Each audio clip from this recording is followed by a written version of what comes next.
안녕하세요, 풋볼 포레스트입니다. 토트넘 하스퍼가 어제 저녁에 있었던 프리미어리그 3라운드 경기에서 본머스 원정이라는 쉽지 않은 경기를 치렀음에도 불구하고 그야말로 완벽에 가까운 경기력으로 승리를 거두면서 2승 1무째로 환상적인 시즌 출발을 했고, 손흥민 선수 또한 뛰어난 경기력으로 팀 승리에 기여하는 활약을 펼쳤는데, 많은 영국 현지 매체들은 손흥민 선수의 이번 경기 활약에 대해 엄청난 찬사를 보내고 있습니다. 토트넘 하스퍼는 바로 어제 있었던 프리미어리그 3라운드에서 본머스 원정을 떠났었는데요. 본머스의 경우 지난 시즌 프리미어리그 하위권을 기록했던 약체팀이긴 하지만 토트넘 하스퍼는 본머스에게 1승 1패를 거둘 정도로 고전을 했었고, 더군다나 본머스 원정은 토트넘을 떠나 다른 강팀들에게도 충분히 부담스러운 매치 중 하나였기 때문에 토트넘에게는 분명 쉽지 않은 경기라고 할 수 있었는데요. 하지만 토트넘 하스퍼는 상당히 말리는 경기를 펼쳐왔던 이때까지의 본머스전과는 달리 안정적인 수비력, 그리고 미드필드에서부터 차근차근 뛰어난 공격 빌드업으로 유효한 찬스들을 상당히 많이 만들었고, 사실상 90분 내내 승리를 놓칠 만한 위기에는 단 한 번도 빠지지 않는 완벽한 경기력으로 쉽지 않은 본머스전을 2대0 완승으로 마무리 지었습니다.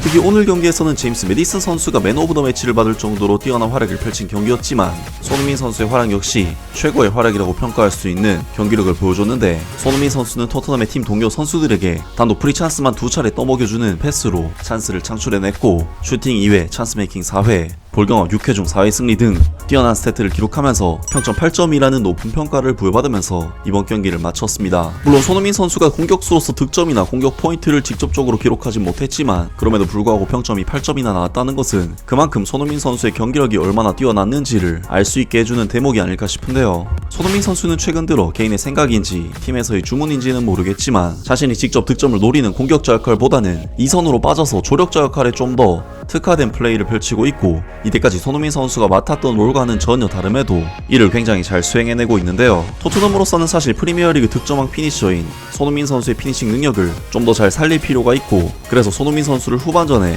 센터 포워드로 기용하지 않았나 싶지만, 오히려 지금의 역할이 경기력적인 측면에서는 좀 더 경기에 영향을 많이 미치는, 좀 더 볼을 가지고 많은 플레이를 펼친다는 부분에서 굉장히 큰 장점이 있지 않나 싶고, 지금의 손흥민 선수의 역할과 활약도 충분히 프리미어리그에서 통한다는 것은 굉장히 고무적이고 기쁜 일이 아닐 수가 없습니다. 그리고 이러한 손흥민 선수에 대해 찬사가 쏟아지는 것은 너무나도 당연했는데, 먼저 이브닝 스탠다드에서는 손흥민 선수의 이번 경기 활약에 대해 여전히 그의 최고의 폼으로 돌아가지는 않았지만 몇 번의 멋진 터치와 스퍼스의 더 나은 공격에 상당히 관여를 했다 라면서 손흥민 선수에게 평점 7점이라는 높은 평점을 부여해 오늘 경기 활약을 칭찬했고, 풋볼 런던에서는 손흥민 선수에게 전반전에 본머스에게 몇 번의 문제를 일으켰고, 두 번째 골 장면에서는 우도기에게 패스를 해 쿨셉스키의 골에 관여를 해냈다면서 역시 평점 7점의 높은 평점을 부여받았습니다. 스퍼스 앱에서는 전반전에는 좀처럼 힘이 나지 않았다. 그가 히샬리송 대신 중앙에서 플레이하고 두 번째 골을 위한 빌드업에서 우도기에게 멋진 리버스 패스를 했을 때 다시 한 번 더 생동감 넘치는 모습을 보였다 라면서 평점 6점을 손흥민 선수에게 부여했습니다.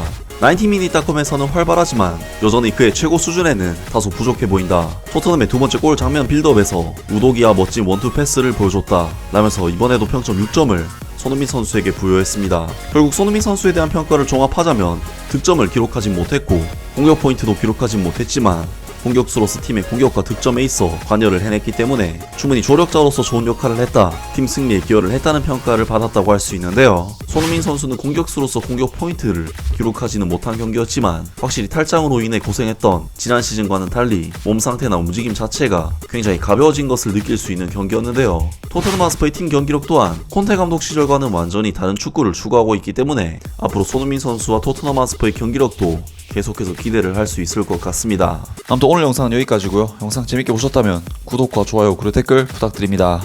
감사합니다.